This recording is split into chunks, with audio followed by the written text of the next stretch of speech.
ओम शांति। 11 अप्रैल 2025 के ईश्वरीय महावाक्य। पहले सुनते हैं मुरली के मुख्य पॉइंट्स।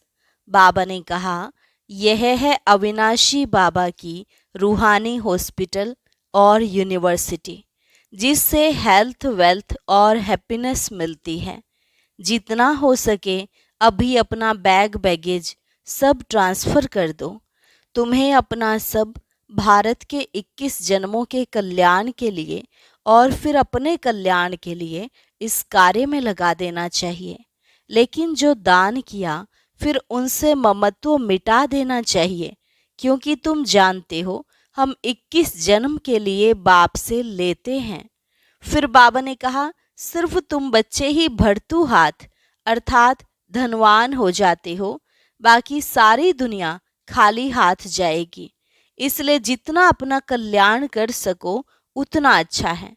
8 घंटा भले स्थूल सर्विस करो, फिर आराम भी करो, बाकी सारा दिन ज्ञान में रमण करते रहो।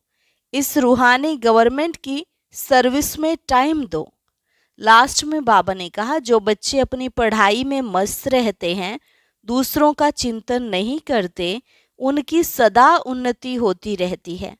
हमेशा अपने को देखना चाहिए, ना कि दूसरों को। कभी रूठ कर पढ़ाई नहीं छोड़नी चाहिए। और अब सुनते हैं महावाक्यों को विस्तार से। मुरली का सार। मीठे बच्चे, अब यह नाटक पूरा होता है, तुम्हें वापस घर जाना है, इसलिए इस दुनिया से ममत्व मिटा दो, घर को और नए राज्य को याद करो। प्रश्न, दान का महत्व कब है? उसका रिटर्न किन बच्चों को प्राप्त होता है? उत्तर, दान का महत्व तब है जब दान की हुई चीज में ममत्व ना हो।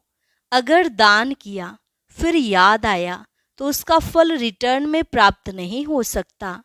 दान होता ही है दूसरे जन्म के लिए, इसलिए इस जन्म में तुम्हारे पास जो कुछ है उससे ममत्व मिटा दो, ट्रस्टी होकर संभालो। यहाँ तुम जो ईश्वरीय सेवा में लगाते हो, हॉस्पिटल व कॉलेज खोलते हो, उससे अनेकों का कल्याण होता है।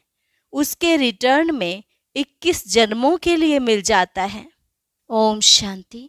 बच्चों को अपना घर और अपनी राजधानी याद है।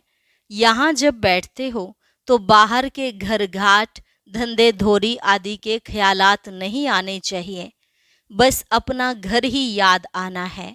अब इस पुरानी दुनिया से नई दुनिया में रिटर्न है। यह पुरानी दुनिया तो खत्म हो जानी है, सब स्वाहा हो जाएगा आग में। जो कुछ इन आँखों से देखते हो, मित्र संबंधी आदि, यह सब खत्म हो जाना है। यह ज्ञान बाप ही रूहों को समझाते हैं। बच्चों, अब वापस अपने घर चलना है, नाटक पूरा होता है। यह है ही 5000 वर्ष का चक्र। दुनिया तो है ही, परंतु उनको चक्र लगाने में 5000 वर्ष लगते हैं। जो भी आत्माएं हैं सब वापस चली जाएंगी। यह पुरानी दुनिया ही खत्म हो जाएगी। बाबा बहुत अच्छी तरह हर एक बात समझाते हैं। कोई कोई मनहूस होते हैं तो मुफ्त अपनी जायदाद गंवा बैठते हैं। भक्ति मार्ग में दान पुण्य तो करते हैं ना। कोई ने धर्मशाला बनाई, कोई ने हॉस्पिटल बनाई। बुद्धि में समझते हैं इनका फल दूसरे जन्म में मिलेगा। बिगर कोई आश, अनासक्त हो कोई करे, ऐसा होता नहीं है। बहुत कहते हैं फल की चाहना हम नहीं रखते हैं, परंतु नहीं, फल अवश्य मिलता है। समझो कोई के पास पैसा है, उनसे धर्माऊ दे दिया तो बुद्धि में यह रहेगा हमको दूसरे जन्म में मिलेगा। अगर ममत्व गया, मेरी यह चीज है, ऐसा समझा तो फिर वहाँ नहीं मिलेगा। दान होता ही है दूसरे जन्म के लिए, जबकि दूसरे जन्म में मिलता है तो फिर इस जन्म में ममत्व क्यों रखते? इसलिए ट्रस्टी बनाते हैं तो अपना ममत्व निकल जाए। कोई अच्छे साहूकार के घर में जन्म लेते हैं तो कहेंगे उसने अच्छे कर्म किए हैं। कोई राजा रानी के पास जन्म लेते हैं क्योंकि दान पुण्य किया है, परंतु वह है अल्पकाल, एक जन्म की बात। अभी तो तुम यह पढ़ाई पढ़ते हो, जानते हो इस पढ़ाई से हमको यह बनना है, तो दैवी गुण धारण करना है। यहाँ दान जो करते हैं उनसे यह रूहानी यूनिवर्सिटी हॉस्पिटल खोलते हैं। दान किया तो फिर उनसे ममत्व मिटा देना चाहिए, क्योंकि तुम जानते हो हम भविष्य 21 जन्म के लिए बाप से लेते हैं। यह बाप मकान आदि बनाते हैं, यह तो टेम्परेरी है, नहीं तो इतने सब बच्चे कहाँ रहेंगे। देते हैं सब शिव बाबा को, धनी वह है, वह इनके द्वारा यह कराते हैं। शिव बाबा तो राज्य नहीं करता, खुद है ही दाता, उनका ममत्व किस में होगा। अभी बाप श्रीमत देते हैं कि मौत सामने खड़ा है। आगे तुम किसको देते थे तो मौत की बात नहीं थी। अब बाबा आया है तो पुरानी दुनिया ही खत्म होनी है। बाप कहते हैं मैं आया ही हूँ इस पतित दुनिया को खत्म करने। इस रुद्र यज्ञ में सारी पुरानी दुनिया स्वाहा होनी है। जो कुछ अपना भविष्य बनाएंगे तो नई दुनिया में मिलेगा, नहीं तो यहाँ ही सब कुछ खत्म हो जाएगा, कोई न कोई खा जाएगा। आजकल मनुष्य उधार पर भी देते हैं, विनाश होगा तो सब खत्म हो जाएंगे, कोई किसको कुछ देगा नहीं, सब रह जाएगा। आज अच्छा है, कल देवाला निकाल देते।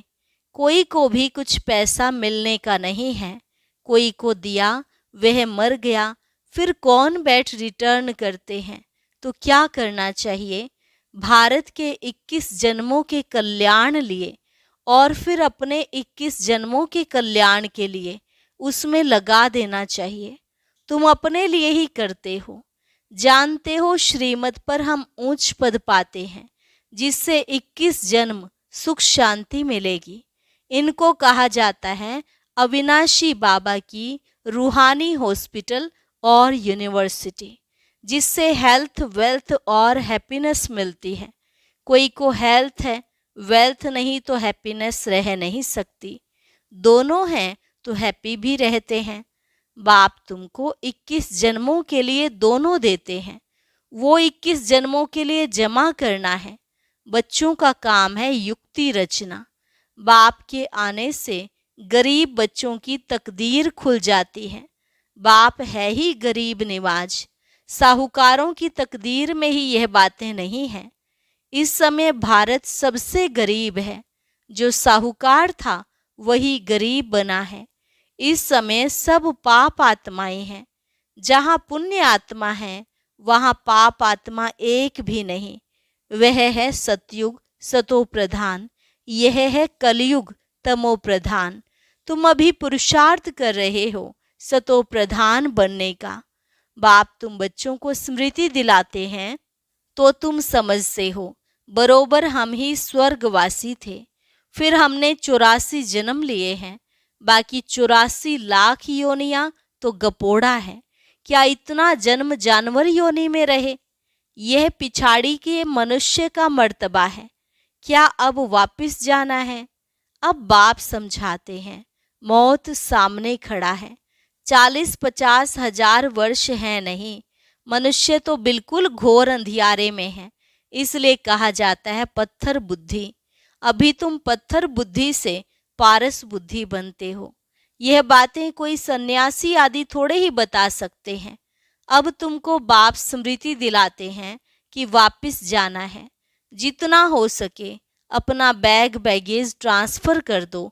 बाबा यह सब लो, हम सतयुग में 21 जन्म लिए पालेंगे। यह बाबा भी तो दान पुण्य करते थे, बहुत शौक था। व्यापारी लोग 2 पैसा धर्माऊ निकालते हैं, बाबा 1 आना निकालते थे। कोई भी आए तो दरवाजे से खाली न जाए। अभी भगवान सम्मुख आए हैं, यह किसको पता नहीं है। मनुष्य दान पुण्य करते करते मर जाएंगे, फिर कहाँ मिलेगा। पवित्र बनते नहीं, बाप से प्रीत रखते नहीं। बाप ने समझाया है यादव और कौरव की है विनाश काले विपरीत बुद्धि, पांडवों की है विनाश काले प्रीत बुद्धि। यूरोप वासी सब यादव हैं जो मुसल आदि निकालते रहते हैं। शास्त्रों में तो क्या क्या बातें लिख दी हैं। ढेर शास्त्र बने हुए हैं ड्रामा प्लान अनुसार। इसमें प्रेरणा आदि की बात नहीं। प्रेरणा माना विचार। बाकी ऐसे थोड़े ही बाप प्रेरणा से पढ़ाते हैं। बाप समझाते हैं यह भी एक व्यापारी था, अच्छा नाम था, सभी इज्जत देते थे।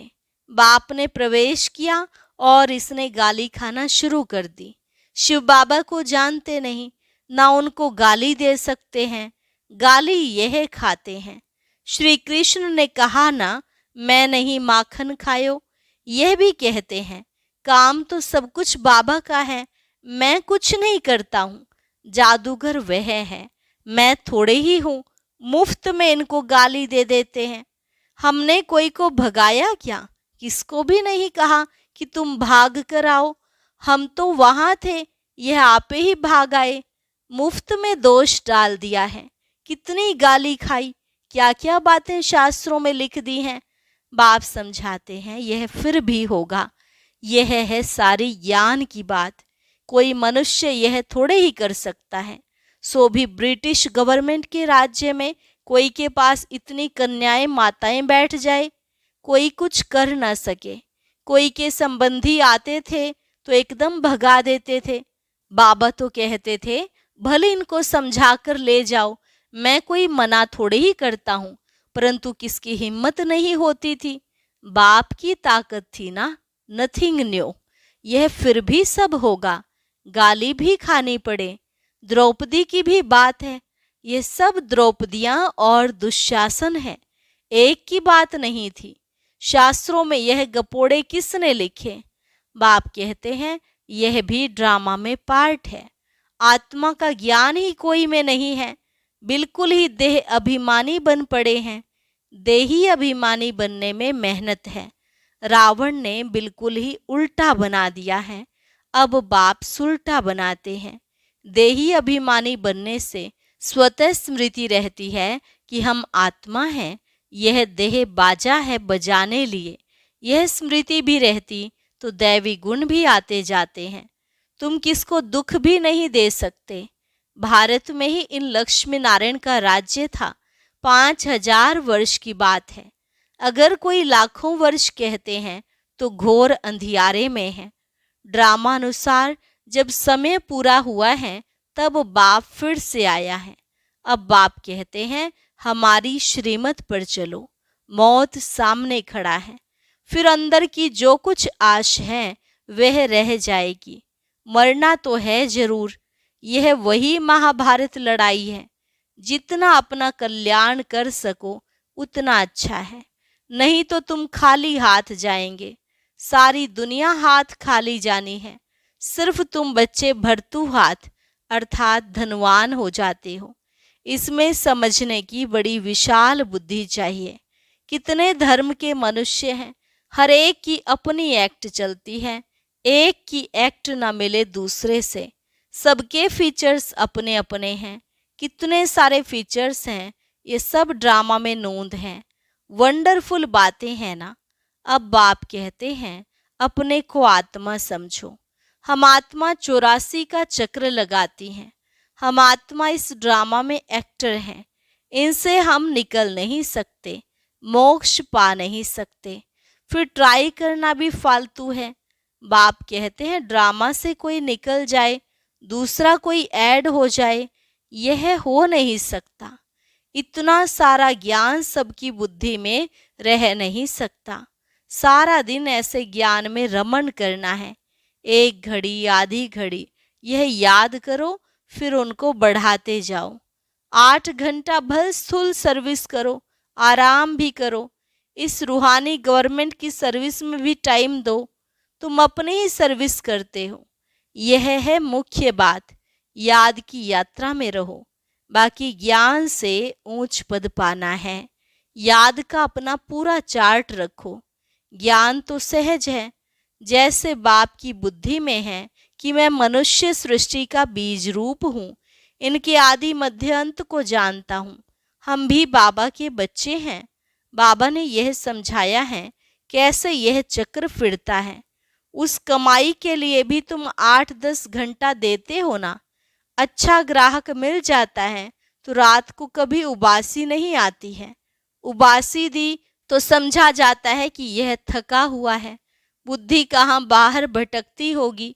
सेंटर्स पर भी बड़ा खबरदार रहना है। जो बच्चे दूसरों का चिंतन नहीं करते हैं, अपनी पढ़ाई में ही मस्त रहते हैं, उनकी उन्नति सदा होती रहती है। तुम्हें दूसरों का चिंतन कर अपना पद भ्रष्ट नहीं करना है। Hear no evil, see no evil.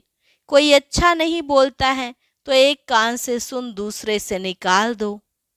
हमेशा अपने को देखना चाहिए, ना कि दूसरों को। अपनी पढ़ाई नहीं छोड़नी चाहिए। बहुत ऐसे रूठ पड़ते हैं, आना बंद कर देते हैं, फिर आ जाते हैं। नहीं आएंगे तो जाएंगे कहाँ? स्कूल तो एक ही है। अपने पैर पर कुल्हाड़ा नहीं लगाना है।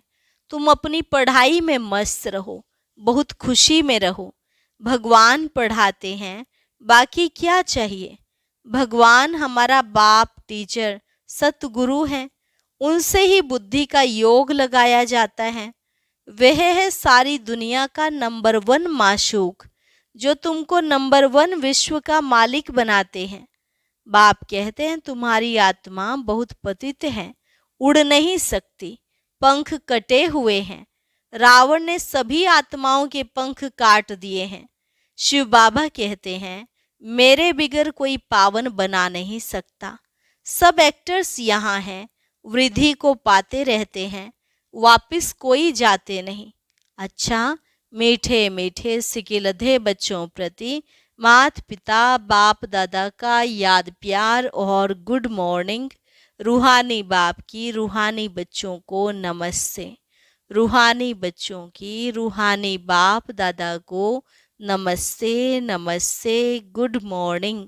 शुक्रिया बाबा, शुक्रिया। धारणा के लिए मुख्य सार। पहली पॉइंट, स्वयं के चिंतन और पढ़ाई में मस्त रहना है, दूसरों को नहीं देखना है। अगर कोई अच्छा नहीं बोलता है तो एक कान से सुन, दूसरे से निकाल देना है। रूठ करके पढ़ाई नहीं छोड़नी है। जीते जी सब कुछ दान करके अपना ममत्व मिटा देना है।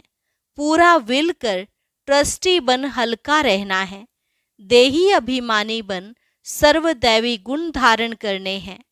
वरदान, भिन्नता को मिटाकर एकता लाने वाले सच्चे सेवाधारी भव। भिन्नता को मिटाकर एकता लाने वाले सच्चे सेवाधारी भव। ब्राह्मण परिवार की विशेषता है अनेक होते भी एक। आपकी एकता द्वारा ही सारे विश्व में एक धर्म, एक राज्य की स्थापना होती है। इसलिए विशेष अटेंशन देकर भिन्नता को मिटाओ और एकता को लाओ, तब कहेंगे सच्चे सेवाधारी। सेवाधारी स्वयं प्रति नहीं, लेकिन सेवा प्रति होते हैं। स्वयं का सब कुछ सेवा प्रति स्वाहा करते हैं। जैसे साकार बाप ने सेवा में हड्डियां भी स्वाहा की, ऐसे आपकी हर कर्मेंद्रिय द्वारा सेवा होती रहे। स्लोगन, परमात्म प्यार में खो जाओ तो दुखों की दुनिया भूल जाएगी। परमात्म प्यार में खो जाओ तो दुखों की दुनिया भूल जाएगी। अच्छा, ओम शांति। अब आज का अव्यक्त इशारा और ज्ञान मोती भी अवश्य सुने।